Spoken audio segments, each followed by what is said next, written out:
Today on Energy Contact, there's a big natural health movement these days, and it seems as though people are choosing sides between standard conventional and alternative healthcare methods.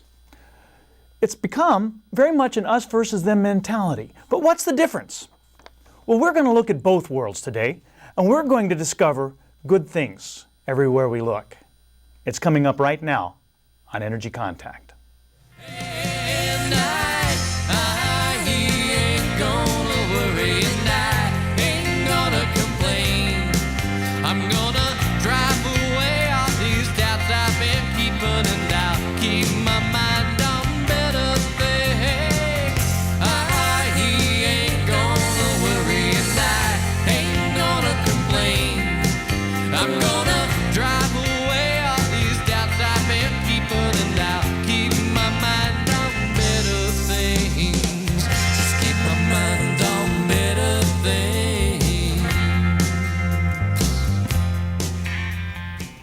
Hello, and welcome to Energy Contact. My name is Joseph Willenbrink. Thank you for joining me today, and thank you to the production staff here in the studio for helping me get my message out to you. Energy Contact is a series I'm presenting to you as a public service. It's about attaining health, growth, self-improvement, happiness, and realizing your full potential. It's designed to present you a new way of seeing yourself and a new way of seeing the world around you. We're talking about things that have to do with making an energetic contact with yourself internally and with your environment. There's no difference between the body, the mind, the spirit, the emotion, the intellect, the ego. There's no difference between mass and energy. We love to separate and categorize and pull things apart. But in fact, that health and growth and self-improvement take place when we do just the opposite, when we take those things and put them together. When we make an energetic contact between that unseen world and this physical one. We're presenting on these programs a brand new paradigm that is thousands of years old. We're presenting extraordinary topics for ordinary people. Let's move right ahead with that, and let's bring up our slide. Everyone please know that I am not a doctor. This show is in no way a medical advice show, not even close. If you are looking for medical advice, you are in the wrong place. I might call myself an energy healer or a chakra healer. So might you if you come to me. But it's very important to know that state, federal, and local governments absolutely do not. There's important information on this slide. I'll advise you to read it carefully and with a lot of awareness. And when you've got it down, if you would, please locate a pencil and paper. Here's why. At the end of this show, we're going to run some credits. And on those credits, there's going to be contact information for me. I invite and encourage you to contact me. I hope you will. But in order to contact me, you're going to need that contact information. And in order to get that, you're going to need a pencil and paper. Now, there will be plenty of time to read it and write it down at the end of the show if you've got a pencil and paper ready. So please locate that now. All right, everybody got that information? Let's come back up here. Today's show is show number 40. And if you're joining me for the first time today, thank you. Thank you and welcome. These shows are sequential. They do build. There's ramp up time, up to speed time that you will have missed out on. But I'm doing my very best to make these shows stand alone, to have great value on a standalone basis. And I believe that this show today will. So please stick around. If it is your first time or one of your first times, and what you see piques your interest, however, I will invite you to look around because previous shows will be re-airing either here on this channel or perhaps in the different cable areas where your friends live. If you look for them, I'll appreciate it. And now, it's with great pride and pleasure that I introduce my co-host. We're going to bring Slim on camera here. Here's Slim. Slim is the brains of this outfit, and he's here with me to help us understand what it is that the energy contacts. Since we are investigating what the energy contacts in the physical self, we have to understand a few things, don't we? We have to understand something about energy, and this show is about energy. But all that energy out there somewhere in some nebulous place does us no good at all. It does us no good until we bring it into contact with something. Slim here is here to help us understand that thing that the energy contacts. Remember, a body without energy is just a corpse. And energy without a body It might be a number of wonderful things, but none of them are human. All right, let's move forward. Previously on Energy Contact, we have been talking about the body intellect, haven't we? A whole bunch. We've been talking about the body intellect and the anatomy it builds. We've been talking about the same things in our brains, those things that give us thought, reason, recall, intellect, reason, all of those things that we think of as brain things, how they are in fact in every cell of our body. We've seen how that body intellect builds us, how thought in very tangible ways builds our anatomy. We've been looking more recently, we've been observing the differences and similarities between our brain and our mind. We've always thought that our mind was a brain function, different than our body. Well, we've learned that it's really more of a body function, different than our brain. And recently, within that context, we have been looking at the history and philosophy of how we think about ourselves, our health, how we think about the ways we take care of ourselves, or not. We've been thinking in very real ways about the way we think about growing, about being healthy. And we've seen how certain means of investigation help us. They help us reveal some things, but they help us hide some things too. And all along, we've been speaking from time to time about this mysterious energy that those old Indian mystics called Kundalini energy. Well, today we're continuing to look at models, be they formal or informal, models upon which our health care and health systems are based. We're studying the way we study these things. Today we're going to do a more direct comparison between two very different modalities of how we think of ourselves, how we think of health and healing. We're going to look at conventional medicine, or Western medicine, standard medicine, allopathic medicine. That's the medicine that your medical doctor practices, the stuff that they do in hospitals, the stuff that your healthcare plan studies. And we're going to compare and contrast it with alternative medicine, complementary medicine, naturopathic medicine. These are the things that you go get the herbs and stuff in the health food stores that are not the things that you learn about at your doctor's.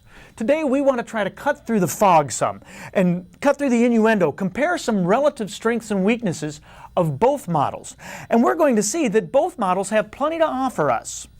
You might want to use some of this information today to help you make informed decisions about what you do with respect to your health and your health care. But I'm presenting it here just as a philosophical model without a recommendation of any kind. Okay, so plenty of lofty goals for today's show. But first, everybody sit back, take a big deep breath, and relax, because now is the time of our show where we're going to visualize. We're going to take our virtual field trip, our journey in our mind's eye. And today for our field trip, we are going to get a little bit geeky. I am going to put you right in the middle of a video game. And you're the hero of the game. Good news. If you have experience playing computer games or video games, this visualization today is going to be a piece of cake for you. If that's something you are not familiar with, you might have to imagine a little harder. But it'll be fun either way. And to make a long visualization short, here's our deal. We're going to say that your job is to get from some starting place to some ending place. And there are all sorts of perils and obstacles along the way. It's sort of like a Lord of the Rings type feel, if that means something to you.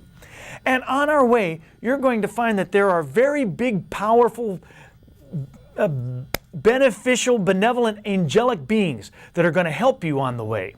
But that there's also bad guys, demonic things that are going to try to stop you. And even if there were neither of them, the course that you will have to go in itself is very treacherous, near impossible to get through.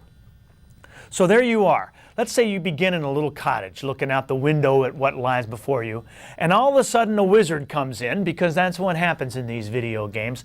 And this wizard says, all right, before you start, you can get your choice of one of two options. You can have either one you want, but you can't have both. Either we can we can vanquish all of those demons, all of those bad guys. But if we do it, we're going to get rid of 90% of those angels and benevolent beings as well. Or, choice two, what you can do is you can superpower and supersize all of those angels, make them even better, more able to speed you and protect you along your journey. But all the demons will be there.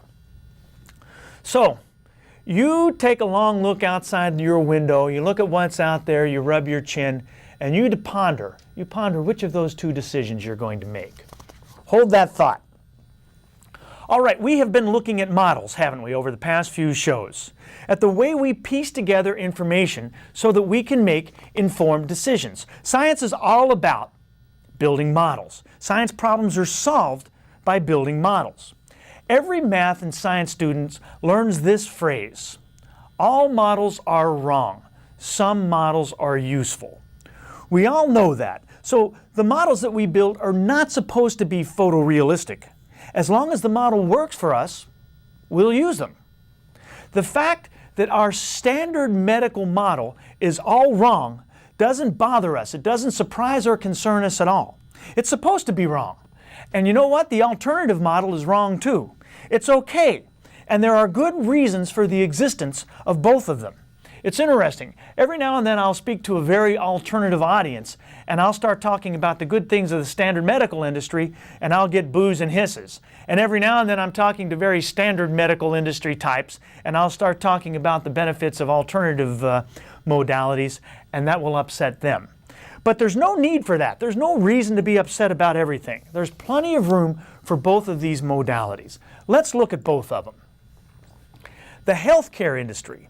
The standard healthcare industry in this country, what you go to the doctor for, it is the United States' largest enterprise. It accounts for more than $1.6 trillion a year in the sales of goods and services. It's also the nation's largest employer. 1 out of every 9 employees in the United States works in or peripheral to the healthcare industry. That's fascinating. And you know what else is fascinating? It's growing at a rate of 5 to 10% per year. That's fascinating for a few reasons. One is that population isn't growing. What that means is that individually we are increasing our consumption of healthcare goods and services. What makes it more interesting is a lot of people are sort of leaving the standard community and going to the alternative things, but the standard healthcare community is still growing in spite of all that. This growth in the economic sense does some wonderful things. It increases shareholder value. If you by chance own stocks and you own stocks in the healthcare industry, that's good news. It means your stock prices are going up. It means the stock market's going up. And that's great, huh? Well, yes and no. There's a downside. Growing profits come from creating more demand for your product, and it comes from charging higher prices. And this is why the company you work for can't afford to provide you health care insurance anymore. Medical compassion has given way to medical capitalism. Our health model has become a market model. More numbers. Over-the-counter drugs account for roughly $35 billion spendings per year in the United States. And prescription drugs, we spend over $100 billion a year. Now that's a per capita rate of over $350 a person, if you spread it out evenly. But we know that the seniors are the big consumers of prescription medications. And so they're up close to $700, $1,000 a person per year in medications. Whoa. All right. In the face of that growing medical juggernaut, what we might call the holistic revolution has come about. The complementary and alternative medicine industry, as it has been tagged, is a $40 to $50 billion industry itself. Now that's way, way short of $1.6 trillion, but it's nothing to sneeze at. There's a health pun in there somewhere. And it is growing at a rate of upwards of 20% per year. That's phenomenal. 20% per year or more, depending on which study you read. And it's phenomenal because your health insurance and no one else's, it doesn't reimburse it at all. The reason that people are seeking out practitioners like myself, even though these folks, we can't make, me and my contemporaries, we can't make any claims. As a matter of fact, we have to get you to sign a paper saying that there can be no claims, that coming to us is completely useless. And insurance ain't paying for nothing. The reason that this happens, the reason that those holistic herbs and supplements are being sold in mainstream places is because you demand it. Because the public has created the demand in spite of any suppression. This demand likely comes from an unease or a mistrust of what's going on in the standard medical community. Did you ever go to those healthy food stores and try to look on the labels for something to help something's wrong with you? There's no listing of the benefits on the label. It is against the law. They can't list any benefits, yet these things are selling and growing phenomenally. So how do you find out? Well, people spread the word by word of mouth, over the internet, the proverbial streets and alleys. It's like a bad spy novel. Meanwhile, on TV, you are blasted with the information about how you should not wait to feel bad before you take your heartburn medication. Take it now because there's just a little chance that you might feel bad later. Alrighty, so all that perceived over-recommending and over-prescribing of medications is perhaps the biggest knock on the medical industry. In our economy, whether it's medications, hamburgers, candy, cigarettes, whatever, in order to thrive as a business, you got to grow. You got to make more money. In order to do that, you got to move more product. And you advertise so that people buy your product whether they need it or not. So that works fine with a lot of things, but in healthcare, there's an inherent, a built-in conflict of interest. So conventional medicine does that, but it does us a lot of good. We want to be aware of the good it does. It's easy to pick on any large establishment entity, but let's keep in mind the fact that the standard medical industry has improved the quality of our lives. We've had a peek at the economics. Let's look at the underlying perspective, the very core philosophies upon which these two competing systems are based. We're going to see that the core of them is 180 degrees opposed, that these things are diametrically opposed to each other at the core of their philosophy. But remember, I always recommend that you go to your doctor and do what your doctor tells you. We're studying philosophical background today. We're not addressing anybody's personal health issues. Not yours, not mine, not anybody's. And remember, we are contrasting and comparing the strengths and weaknesses of both worlds. All right, so let's define and redefine and review some terms. Conventional medicine comes from a dualist, reductionist perspective, while alternative medicine comes from a monist, holistic perspective. There's two sets of antonyms there, and we're going to look at both of them in just a second. For our purposes, dualism is the opposite of monism, holism is the opposite of reductionism. Recently, on a couple of the previous shows, we've spoken about René Descartes and the philosophical underpinnings and the history, things that happened 500 years ago that shape the way we look at things today. That's important stuff. We're not going to look at that today. We don't have time. But it's important to understand, I think, our philosophical background, and so I will encourage you to look for those shows when they re-air. Your doctor is a dualist and a reductionist. We're going to see what those words mean. Your alternative practitioner is a monist and a holist, most likely. And to make energy contact, you absolutely must be a monist and a holist. All right, let's get to our four terms. Reductionism. Reductionism is basically the belief that to solve problems here in the big world, you put them under a microscope. You solve them in an abstract way. You separate them. You abstract, you pull out a little, you look at it under a microscope, and then you increase the magnitude. If you ask a Western medical scientist why he would do something like that, he would say, because that's where you find all the bacteria and the little bugs and the microbial invaders, duh. Makes sense. But there's a downside, because sometimes when you take those things out, and you put them back in, and you start to work with them not in a test tube, in a big system like a human body, you get side effects, you get interactions. And drug interactions account for 20,000 deaths a year, upwards of, in the United States of America. Test tubes don't die. All right, that's reductionism. Dualism is the belief in inherent separation, the concept that mind is separated from the body, that emotion is separate from physiology, that these things are separate, distinct, fundamentally irreconcilable entities. And so the medical science wants to work on the physical aspect. Okay, that's Western medicine. Dualism, reductionism. Let's go to monism. Monism is the belief, in fact, that there is only one thing. That there's no difference between the body, the mind, the spirit, the emotion, the intellect, the ego, the mass, the energy, that they're all different manifestations of the same thing. Like water and ice and steam. They look different, they feel different, they appear different, but they're the exact same thing. And if you don't believe me, bring me a saucepan and a freezer and I'll prove it to you. And if you believe Albert Einstein, there's no difference between mass and energy. Even though they look different, they feel different, we experience them very differently. Holism, as the opposite of reductionism, the opposite of that microscope stuff, is the philosophy that you can't treat anything in a vacuum. That every part of you is integral to every other part of you. That there's really no such thing as a sick stomach or a sore toe. There's only a sick or sore you.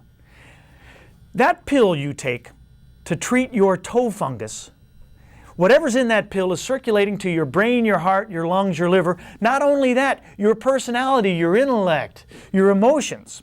Your medical doctor knows this, at least to some extent, and he's fine with it. Your holistic practitioner knows this, and he's not fine with it. What counts for you is your opinion. All right, so the main manifestation of these differences, the main manifestation of the difference between the Western treatment style and the holistic treatment style is this. While your medical doctor works against your symptoms, the holistic practitioner works for you. If you've got something wrong with you and you go to a doctor, the doctor and you have a common enemy. The doctor might even say to you something like, "Don't worry, we can beat this thing." He's not working for you particularly, he's working against your disease. Take this for an example.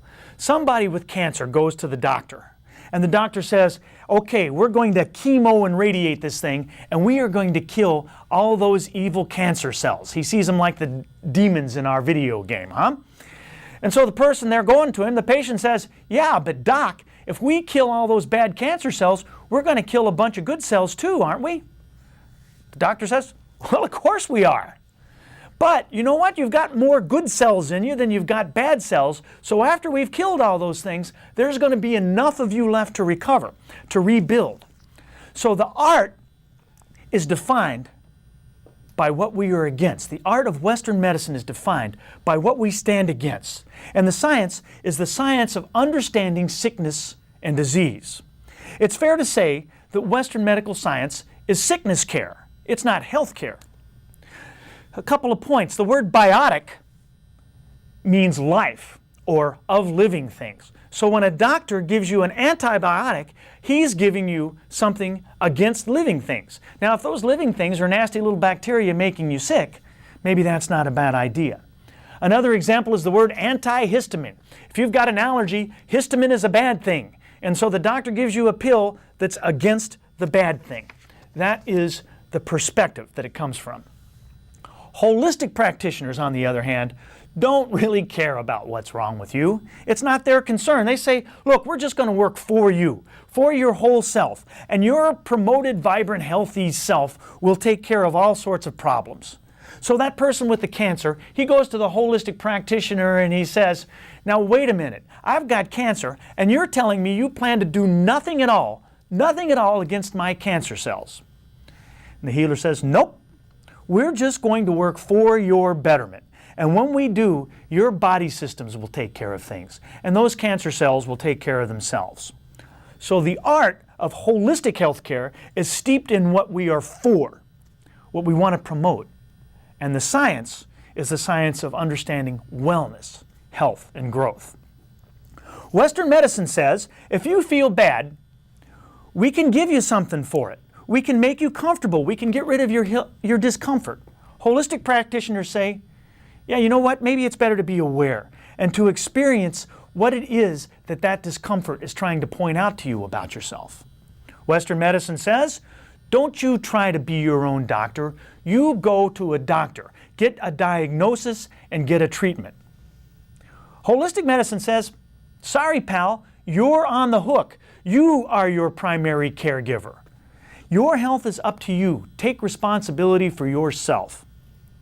By modern interpretations of the Hippocrates Oath, your doctor is not really supposed to like you, or know you, or get to know you, or be your friend, as this will taint his objectivity. A holistic healer, on the other hand, probably ought to know you and like you a little bit, probably has to know you and like you a little bit to do a very good job. All right, but conventional medicine is great, and it does some things very well. Here's a couple of things Western medicine does well. Where it shines the most is in the realm of emergency medicine. Before Western medicine came along, if you had a serious trauma, if something just cut you open and mangled you up, well, you just better lay there and hope that the wounds heal before the gangrene sets in. And you pray to God for that.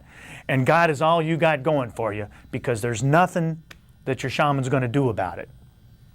Western medicine is also much better about the details and the gears in the internal world, about doing surgery, getting into the guts and goo inside you and doing what needs to be done in there. And sometimes stuff needs to be done in there. So you want to have a good surgeon. The reductionist model, from where Western medicine comes, is also great with tiny things, bugs and viruses, those things that you see under the microscope. Those biotics that they attack are invading demons. They are bacteria that we want done. But there is an inherent negativity to all of this anti-behavior. Ultimately, what you're going to find, going back to our video game, is that there is some big disease with some big 4-syllable name.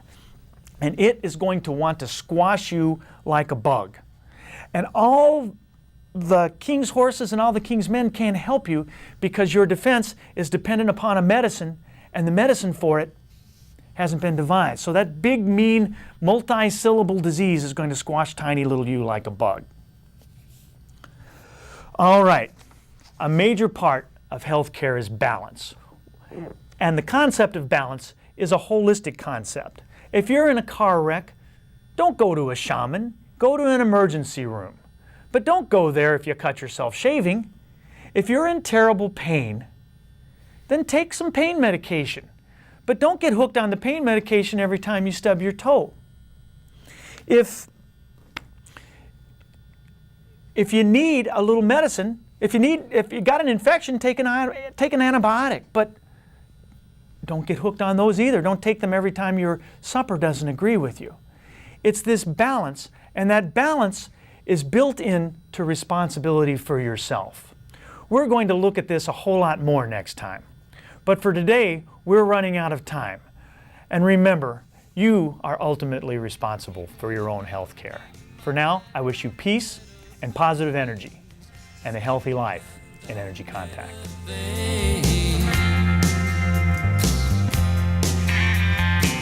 Just keep my mind on better things.